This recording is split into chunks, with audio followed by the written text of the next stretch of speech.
Hey guys, what's going on? It's BeepDuck here. From about mid-December up until early February of 2020 and 2021, I was part of a private Minecraft realm on Bedrock Edition called the TalkTalk SMP. Throughout the server's short lifespan, a lot of interesting things have happened, and there are still many secrets yet to be uncovered. In this video, I'll try to summarize the events of the server as well as I can, from the day that it started to the day we got bored of it and moved on to other things. This is the full history of the TalkTalk SMP. Enjoy the video.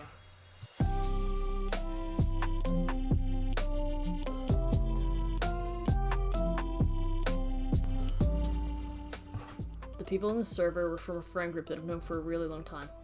There's Mischief and DoorDoor, who've been in a few of my videos. There's Lara, who I'll just call Eva.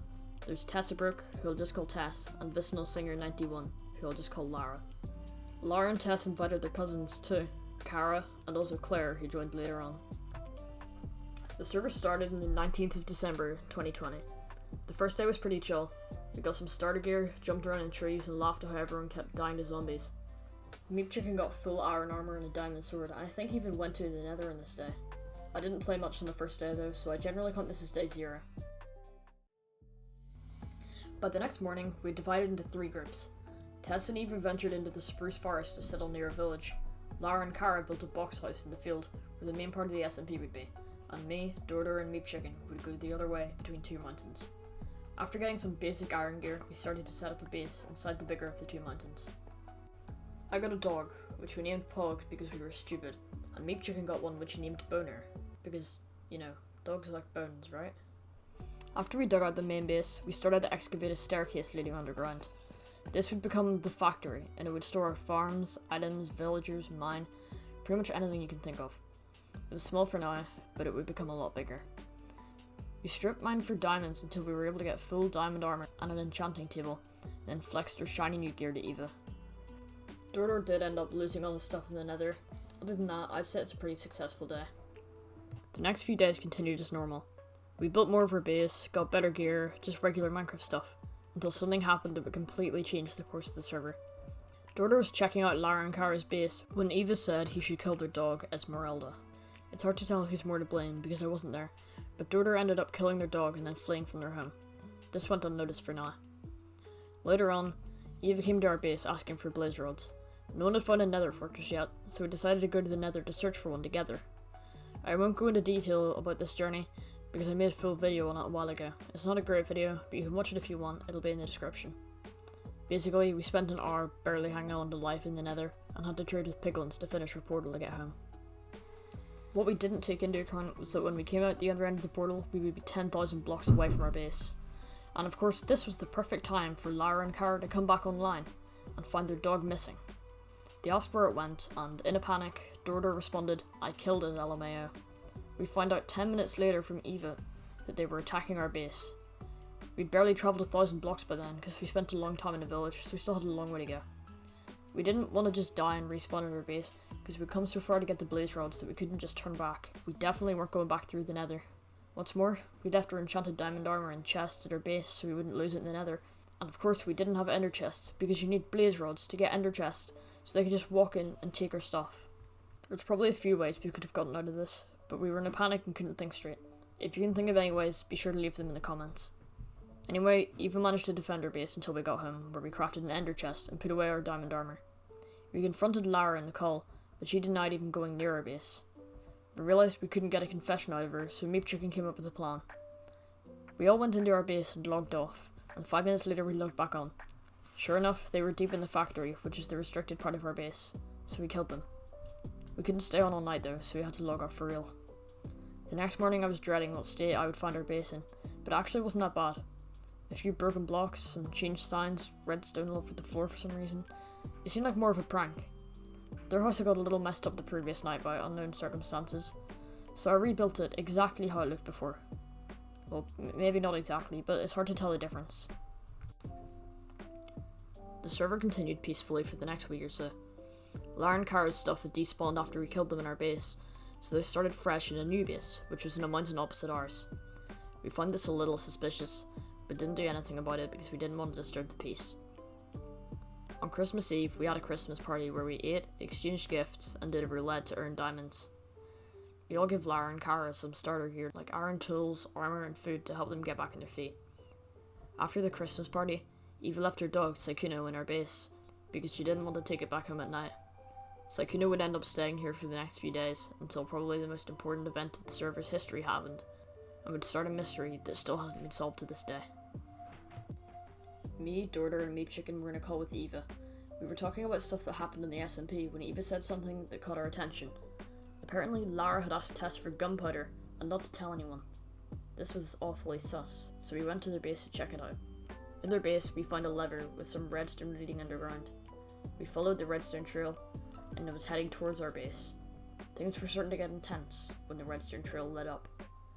I thought this was because the pressure plate to open the door had connected with the circuit and someone had stepped on it, but I later found out that DoorDoor had gotten too excited and pulled the lever. When we got to the other end of the tunnel, our fears were confirmed. The living room in our house was completely blown up. This wouldn't be too bad in itself, but Pog and Sykkuno were both staying in this room. Somehow they both managed to survive on very low health, but they could have easily died, and whoever did it clearly didn't care whether they died or not. You might say Kara and Lara could have been framed, but it couldn't have been anyone else. It wasn't me.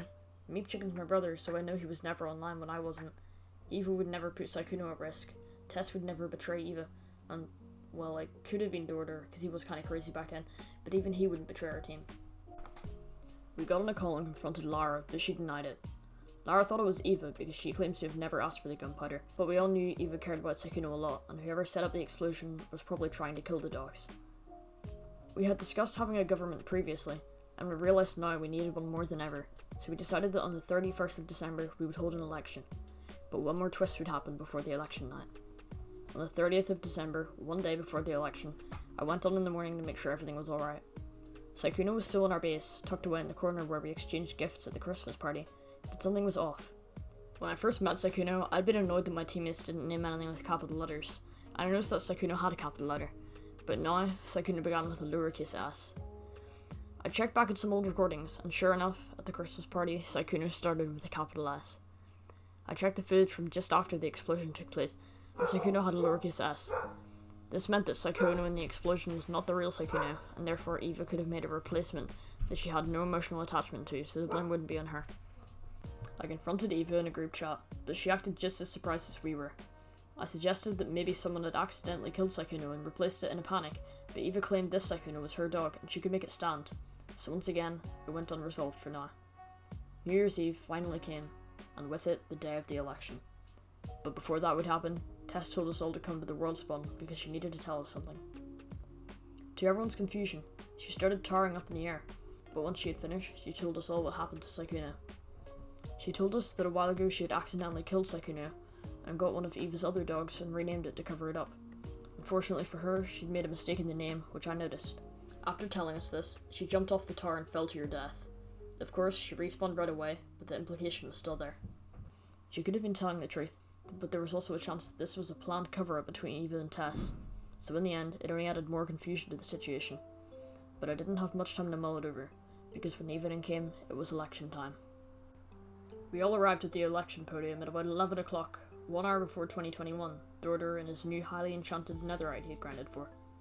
There were 3 parties: the Hill Cave Democratic Party, which was me, DoorDoor, and Meep, the Peace Party, which was Eva and Tess, and the Sheeranators, who included Lara, Kara, and Claire. The speeches went pretty smoothly. The Hill Cave Party, led by me, focused on economy and made laws which we encouraged to break from time to time to make the server more fun. The Peace Party, led by Eva, focused on peace and order, making laws primarily to benefit the people. The Sheeranators, led by Lara, were a cult like theocracy focusing on eternal worship of Ed Sheeran. After the speeches, we cast our votes, and as 2020 came to an end, the Peace Party were declared the new government of the TalkTalk SMP for the next month, with Eva as the president. I was slightly let down I didn't get voted in, but at least it wasn't the Sheeranators. DoorDoor was a little disruptive during the election, but looking back on it, it went pretty well. On the 1st of January, I received a pretty interesting message from Eva. After Tess's suicide, she had told Tess to kill the fake Sykkuno, then kill Tess a bunch of times before taking a photo of the chat to use as blackmail. When looking back at these photos, she noticed something. In between messages, it showed a message saying, "Enchanting success for Lightstrike," which is just DoorDoor's Bedrock account name. We tested this out in a creative world, and it turns out this is the message that comes up when you use the /enchant command. The reason Eva could see it and no one else was that she was the only other admin in the server. We confronted DoorDoor about this in a call, and at first he was evasive, but then confessed to cheating his enchantments. But it wasn't over yet. As well as getting newly enchanted netherite on the election day, he also had some totems and over a stack of golden apples. After putting more than a second's thought into this, I realised that the amount of golden apples that he had would cost more than our entire gold supply. When Eva became president, she appointed me as the judge/interrogator for court cases. We didn't have a courtroom yet, and this wasn't really official, but once DoorDoor could get in a call, we technically had our first court case. We talked about the netherite he got for ages, with him and Eva arguing over whose netherite mines were whose, when they had discovered parts of them down to hours in a day, and along with not being able to tell who was lying and people being unsure on key details, it got too complicated for me, and we moved on to other things. The totems were a lot easier. You claimed to have gotten them from an outpost, but after some research we found out that you can only get totems from woodland mansions and raids. I also confronted him about the golden apples, and he confessed to cheating both. Eva watched him throw away his enchanted netherite, the totems, and the golden apples, even though he still insisted he got the netherite legit. But he refused to throw away his sword and bow, claiming he got them and all their enchantments legit. To this day, he still claims that he didn't cheat either the netherite armor, not including the enchantments, or any of his sword or bow. If he had cheated them, he would have owned up by now, so I believe him. He has learned since then and never tried anything like this again. Throughout the next month, the SMP thrived. We built a villager hall full of librarian villagers in our base, each with powerful enchantment books for good prices, along with 3 massive sugarcane farms that we used to make paper to get emeralds. BeepDuck spent a little bit of his spare time grinding sugarcane to get paper, and we managed to get a little bit after a while. Whoa, we have a lot of paper. I'm so depressed. We continued to upgrade our gear and expand the factory, and about halfway through the month, we all came together to beat the Ender Dragon.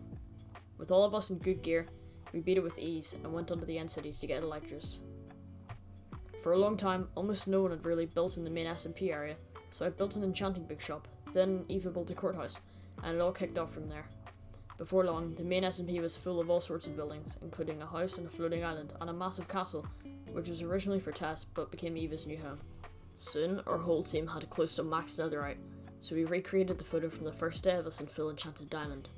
We got more gear, like tridents, totems, and more elytras, and fought the wither. If you didn't know, the wither on Bedrock is about 3 times harder than the Java wither, and I ended up dying and losing some of my netherite, but I got it back eventually. We made a full emerald beacon outside our base using a fraction of our stocks from the villagers, which gave us speed. Towards the end of the month, me and DoorDoor started streaming TalkTalk SMP occasionally on YouTube. I'd take down my streams after a day or so, but DoorDoor's is still up on his channel if you want to see them. The link to his channel will be in the description. Since we were so busy, this month flew by without much big stuff happening, at least that I know of.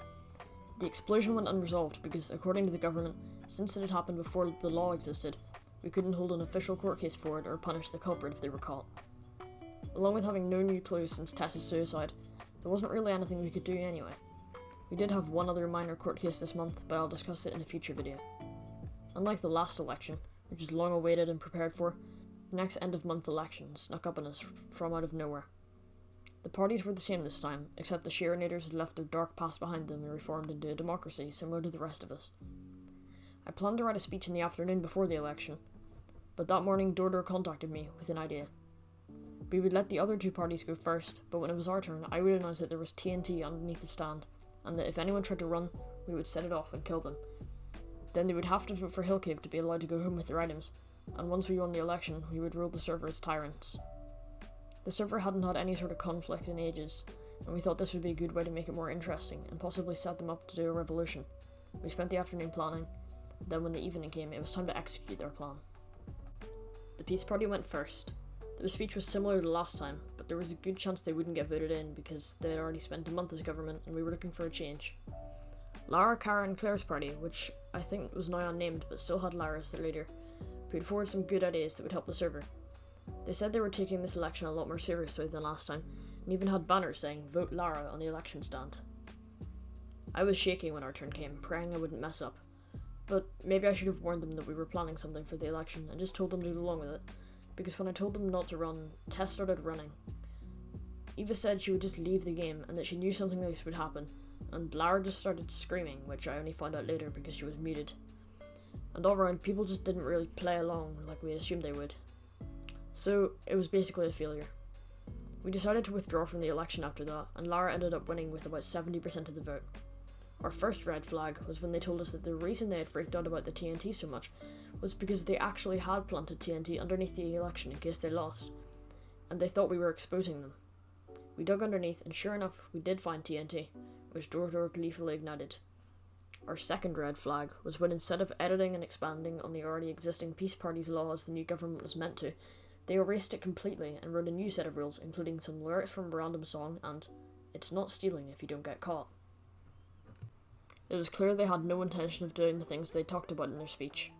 On the next day, we caught them stealing from our base. Not just stealing anything, but enchanted tridents, netherite armor and ingots, diamonds, and more rare items. We got our items back from them, but they told us that they had broken no rules. We told them that according to their own rules, it is stealing if they do get caught, and they definitely got caught, but they still faced no punishments because they're the government. Not only were their new rules so poorly made that you could get away with murdering pets and blowing up bases without any penalties from the law, but they were abusing their power to exploit the members of the server. And so just a few days after they were voted in, on the tower outside Eva's castle, on one solitary log, a revolution was sparked. We started small. A few blocks were broken around their buildings here and there, not so much to alert them, but enough to cause unrest and confusion. But things moved fast. Before long, we were making small explosions all around Paxton, which was the name of the main SMP town. I don't think I mentioned that. Especially near their base. We then placed signs outside their house saying things like "Down with the dictator," "On with the revolution," hashtag "Lara is not Pog." By this point, they were well aware there was a revolution on the rise. A few days after the revolution began, they left a chest in our base with a sign saying "Peace Offering." It contained a bunch of random junk, but we all knew that when they said peace, they meant peace for them. They just wanted us off their backs, and we weren't going to give them that. Finally, the day of the revolution came. Everyone was getting a little tired of the server around now, so we came together and planned the revolution as the final event of the server. Keep in mind that none of the other stuff that happened in the server was scripted or planned, but this was the one exception just because we wanted to give the server a satisfying ending. Me, Meepchicken, DoorDoor, Eva, and Tess all gathered in the dining room of our base. This is where we had the Christmas party over a month ago, where we had given Lara and Lara gifts to help them get back on their feet. We talked for a few minutes about what the new government had done, then the revolution began for real. Me, DoorDoor, and Meepchicken went through the woods to the back of Lara and Kara's house, where Lara was inside doing her own thing. We set down a block of TNT and blew a hole in the back of her house. She ran out of her house and we chased her through Paxton to the courthouse, where Eva and Tess were waiting to trap her. We put Lara in a cell at the courthouse, and Eva went up to decide her punishment. Eva declared that Lara and Kara would be exiled from Paxton until further notice and would lose their position as government for a new party to be elected in. Kara wasn't actually online for the revolution, but we treated it as if she was, and she was exiled alongside Lara. As the only party yet to be voted in, Hillcave was voted as the new government of the TalkTalk SMP. So we all went to the tower outside Eva's base for me to make my speech, because the election was still blown up. Standing in the log where the revolution began, I said that most of the trouble and conflict in the server had come from Lara's team, and now that they were gone, we could have peace again. This may have been a little unfair, but we just wanted to give the server a satisfying ending, so no one was really bothered. We all celebrated the final official day of the TalkTalk SMP by setting off rockets and talking about our experience of the server, along with Lara, because she was only really going to be exiled for one day anyway, considering the server was about to end. As the sun set for one last time, we all sat on a bench in the tower, with Cat playing in the jukebox, the same music disc we played at the Christmas party months ago. And when the sun finally set, the TalkTalk SMP came to an end. In the not-so-distant future, possibly in the 1.18 update, hopefully we can have just as much fun in the TalkTalk SMP too. But for now, we'll do our own things. Congratulations, you made it to the outro. Just bear with me, there's a few things I want to talk about.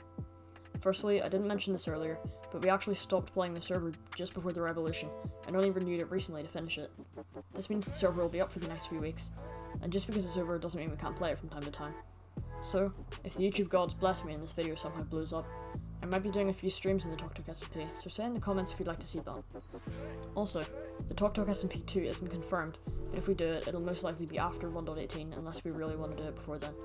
Also, it'll be on Java Edition, and we'll invite our other friends too, so it'll have more people. It probably won't have governments and stuff, but I could make some videos out of it when the time comes. I'm planning to upload at least 2 more TalkTalk SMP videos. The first one is Secrets of the SMP, where I'll go over a bunch of secrets and things I didn't talk about in the main video. It won't be as long as this one, but it'll have a lot of content. The second one will be a full world tour, along with the world download for both Java and Bedrock Edition, so if you want to see those when they come out, just turn on notifications. There's also one big question that might be in some of your minds. Who was behind the explosion that nearly killed me and Eva's dog? I'll be completely honest, I have no idea. We all met up recently and talked about it for about 2 hours and no one would own up, but if we do find out, I'll make a full video about it.